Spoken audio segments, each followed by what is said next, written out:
Hey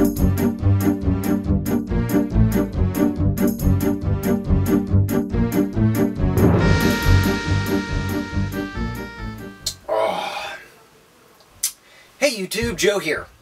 So you may notice, Joe's not in his kitchen. What's he doing in the basement? Oh, look at that! We're going to be making some wine today. We're actually going to be making the Vino del Vida Chianti kit. Again, it's a wine kit, comes with pretty much everything you need. You've got your grape juice concentrate in here, got all your chemicals, the wine yeast, the bentonite, the potassium sorbate, your sulfite for everything. It's all set there. This one actually also comes with oak powder, which is interesting. I have not made a wine kit that used an oak edition yet, so this will be fun. As well, I've got my cleaner and my sanitizer here. I went ahead with a sodium metabisulfite sanitizer, just to kind of keep in tradition with the wine making stuff. And of course, I've got my wine fermenter here, cleaned, sanitized. All the equipment is inside here, so I've got my spoon, hydrometer, wine thief, well, the thief, airlock, and I think that's it actually. Pretty much all you need for step one of winemaking. And also, back here, I've got some reverse osmosis water. Because this was going to be setting for a while, I wanted to make sure that it was as clean, pure as possible water. And also, you want to make sure that you make 30 bottles of spectacular wine. So, without further ado, I'm going to move the camera up closer and you'll be able to get a Joe's eye view of what we're doing over here. Again, the wine kits come with these big one-sheets, essentially, of instructions. Tells you everything you need to do from start to finish. They'll tell you where your specific gravities should be, how long you got to leave everything. And honestly, as long as you start with clean stuff that's sanitized, it's a breeze. So let's get to it. Okay, so I pulled this out of the bag. You can see nice red grape juice there. Fabulous. Not going to need the sulfite, sorbate, chitosan, or the ketosol. Need the bentonite. Need our yeast. EC1118 is what came with this kit. Oakmore, some oak powder there. So I'm going to set this off to the side here. Again, no need. We'll also set our beer over here just to make sure I don't knock it off. Right? Okay, so like I was saying, these kits come with a great set of instructions here. So essentially, the first thing we're going to do here is take... we've already... this is all your preparation. That's actually the instructions, these sections right here. So you can see, it's really not too much. So we've already cleaned and sanitized our fermenter, lid, wine thief, test cylinder, and spoon. And everything is well rinsed. Again, I use sodium metabisulfite, so you do want to rinse with that. What we're going to do is we're going to add roughly 4 liters of warm water to the primary fermenter, and then we're going to start stirring it, and we're going to add package number 1, which is bentonite. This is actually a type of clay. I believe it was actually first discovered in Wyoming, so USA, right? It will actually act as your first fining with the wine here. So get this in there. Well, I'm going to actually fold this in half here, because that's all we need. Okay, so let's get to this. I'm going to move the camera over here just momentarily. Okay, so we've added part of our water there. We'll add some more here. I actually used a microwave to heat it up in an effort to be speedy, you know.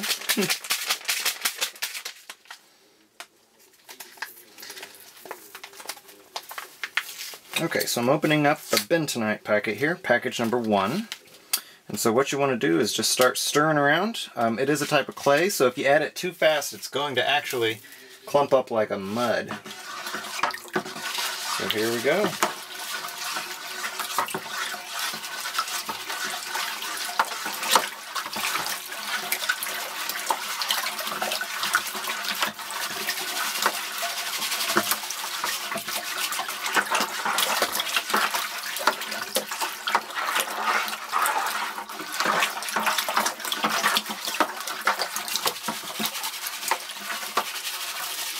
weird to be adding dirt to your wine.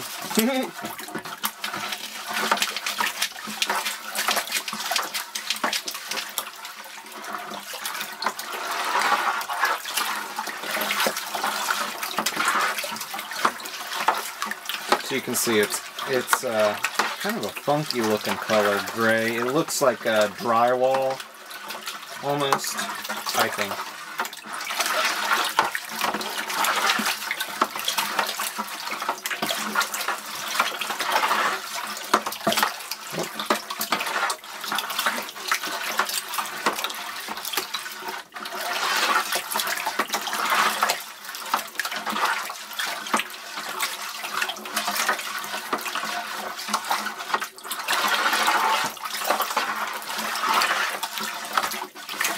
Okay, I'm not hearing any chunks anymore.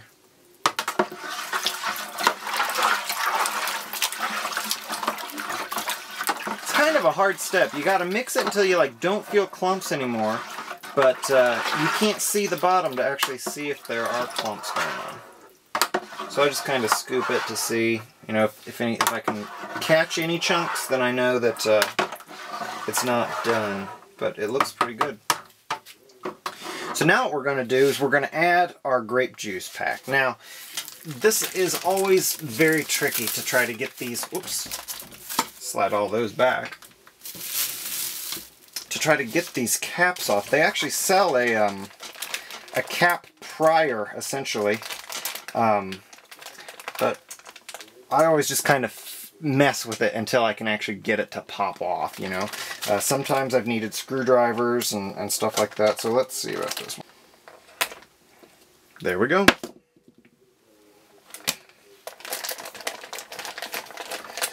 Like I said, you just want to be really, really careful.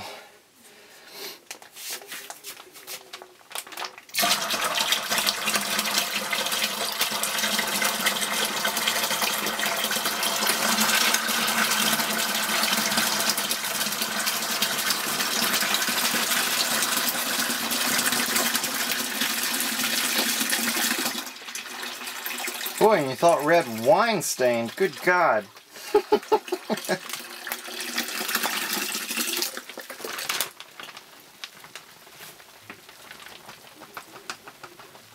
Not too much of it sprayed out, actually. I've got a couple drops on me, but it's in good measure, right? Oh, smells awesome.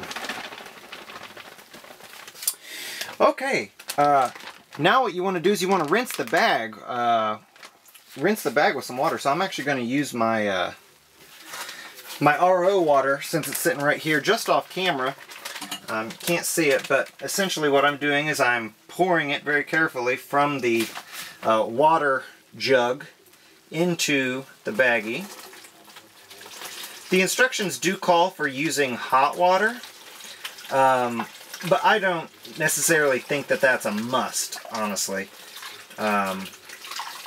Just so long as you're careful about it. I plan on filling this sucker up with as much water as I can. Hot water would probably help you get all, every single last little drop of it out. But, ain't no thing.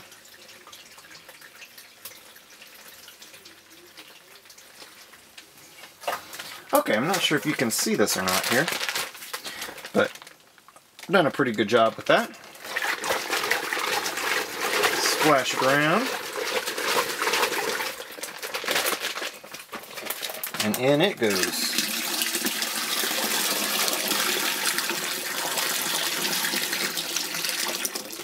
That's a pretty clean juice bag, if I do say so myself.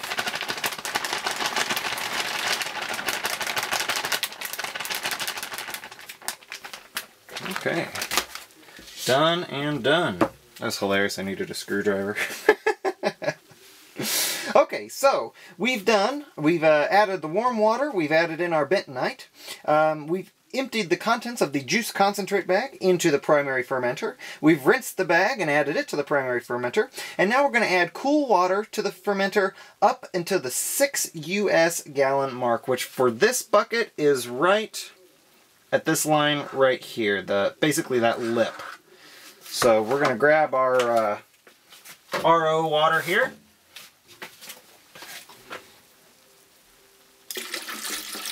And it goes.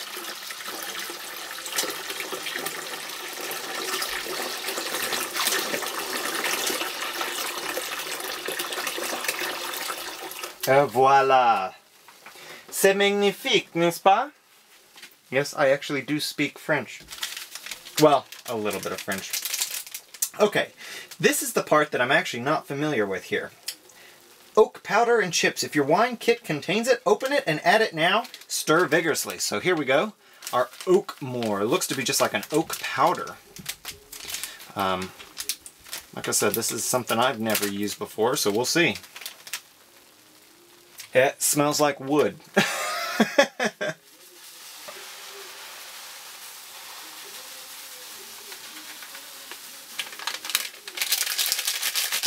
It did not include any sort of bag or like a tea bag or anything like that for the oak chips. It's a direct oak powder addition. I'm guessing that the bentonite is actually going to help us with that, in that it's going to, you know, it's statically essentially going to stick to that, the oak as well. That's how bentonite sort of does your first fining with the yeast. As the yeast ferment and circulate in there, essentially the bentonite's going to cling to them. And then as the yeast start to die off, the bentonite's still going to be stuck onto them statically. And you're essentially weighing them down with clay.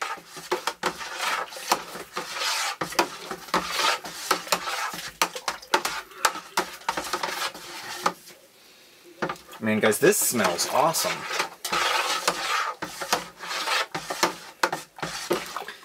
This ain't no Concord Welch's rubbish. The Vino del Vida line actually has great marks. Their Chianti is one of the favorites, it seems, from folks that make wine. So, and my girlfriend and I like Chianti, our favorite red, actually. So we're like, this is going to be perfect. Okay, what we're going to do now, we're going to go ahead and take that reading. Again, sanitized and rinsed.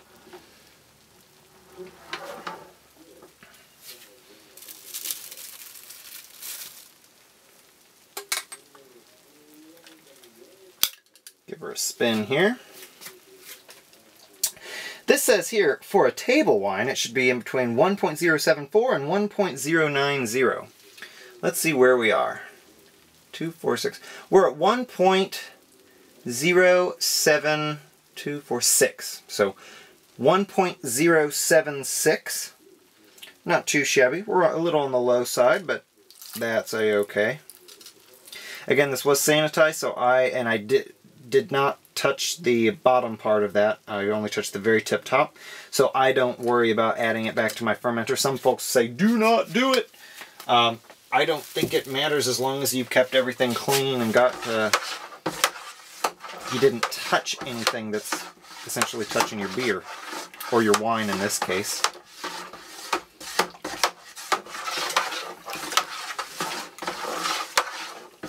.076. We'll see how far this ferments down.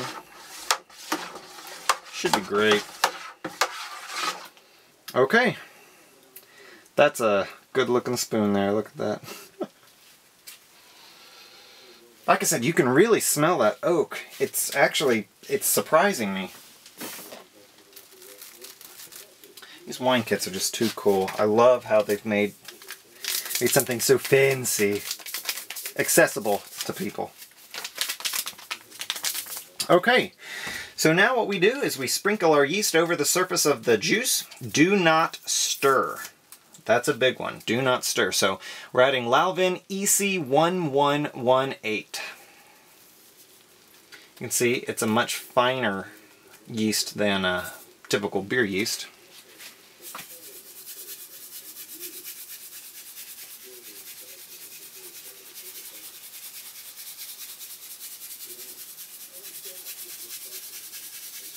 Trying to keep it nice and even across the whole top here.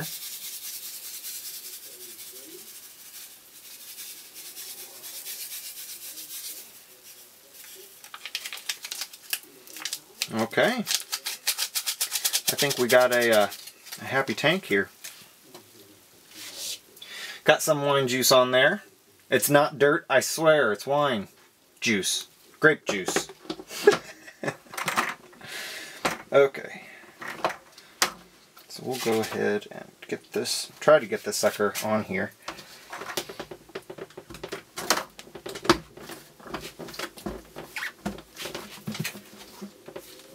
I haven't used this bucket a whole lot, so man, it's still got some, it's got some attitude.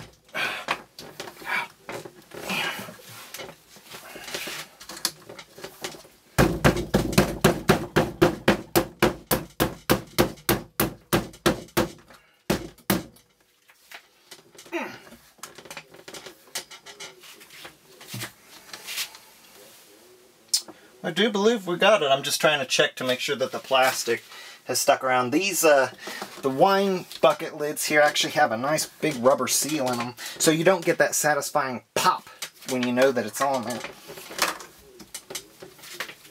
Okay. Now what we're going to do is we're going to get our airlock here. Get it put in.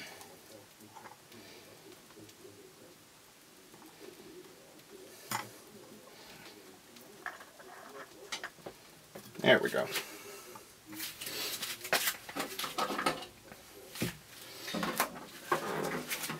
Take some of our RO water here.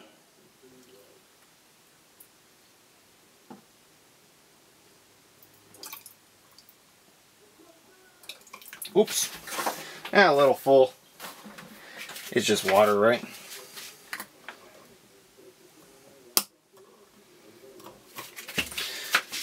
Do a pressure test here. Oh. You press and hold it, and as long as it doesn't move, you should be good. Okay. Ladies and gents, we just made wine. So now what we're going to do is let this set here for, I believe, 2 weeks. Yep. Next step is day 14, which is when we begin the stabilizing sort of portion of it. So, yeah, this bad boy's just going to sit here for a few. So there you have it. Just that easy. Mix some grape juice concentrate here with your water, some bentonite. In this instance, we put in the oak powder. Give it a good mix. Sprinkle on your yeast. Et voila. So, we're just going to let this sit now. Instructions call for 2 weeks. So, we're going to let this sit 14 days. At the 2-week mark is when we're going to be putting it into the secondary fermenter, adding all the, like potassium sorbate, your sulfites to kill all the yeast in there, as long as the gravity is sitting correct. And then it becomes just a matter of time to clear it out, degas it, bottle it up, and, then it's time to taste test that bad boy. So,